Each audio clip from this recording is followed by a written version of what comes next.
This is Doug with Jam House Music, and we're here today with a 1965 blackface Fender Super Reverb. That's not a reissue, that's an original 1965. This guy's from February of 1965. I believe that's right before Leo Fender left Fender, which is a travesty in and of itself. But also playing a late 60s Univox Semi-Hollow. The pickups are fantastic in this guitar. I'm not sure what they are, but they sound good. So figured we'd give you a little taste of some vintage guitar, vintage amp action today. So let's hear how it sounds.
The classic Fender Super Reverb is 40 watts of ultimate tone. I personally don't think there's a better amp on the planet, but your mileage may vary. So let's go ahead and try some quick lead tones through this guy.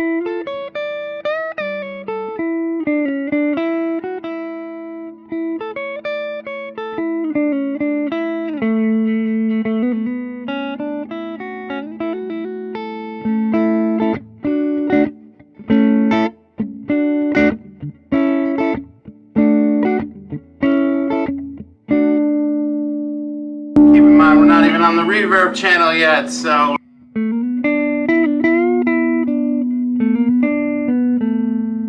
thing about this guitar, it will feedback on demand. So right. Let's go ahead and switch over to the reverb channel and give you some of that goodness real quick here.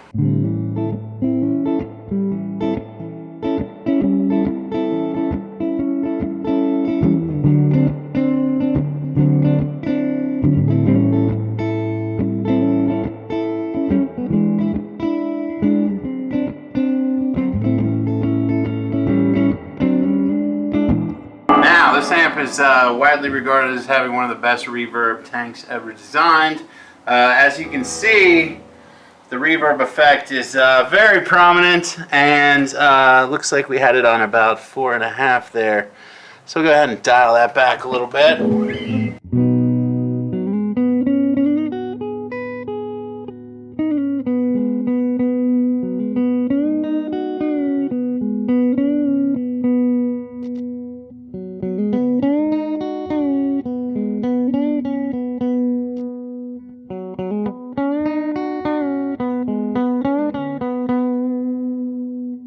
Let's go ahead and EQ here, and I'll teach you a little trick here about the Super Reverb here in a second.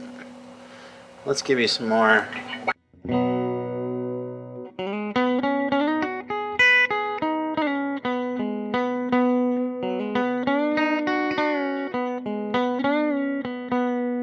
I absolutely adore the way this amp handles treble, but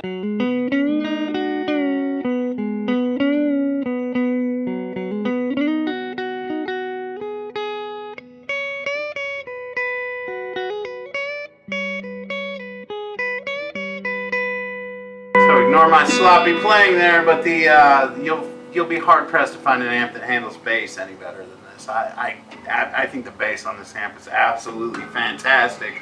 But as you can see, world-class reverb. It's also got trim, vibrato, but we're not going to mess with that today. As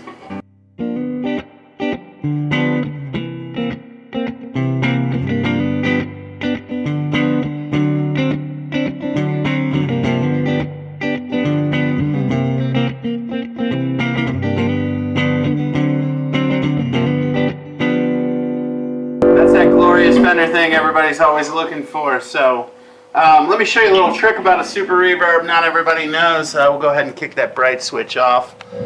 Kick that volume on 10. We'll stop our guitar from feeding back. And you'll notice the amp has extremely low volume now. That's because the EQ on this amp is designed almost to the point where you can use each frequency as a master volume.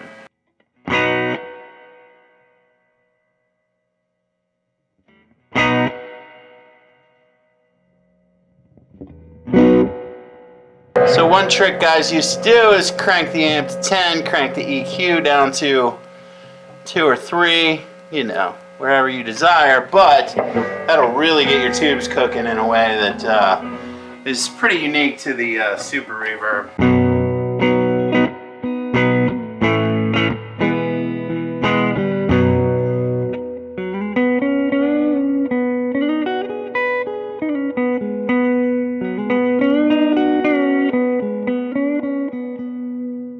So if you're looking for one of the dreamiest tones on earth, stop into Jam House Music and check this guy out. A steal at 2,000 American dollars. Thank you. How much for this guy? Oh, and this Univox. This is Univox Semi-Hallow with their version of a Bigsby, made in Japan. Obviously, this guy is steal at $550. Now, what is this a clone of? That's a good question. Univox did like to copy things. I'm sure it's a Gibson of some sort, but I couldn't say exactly which one.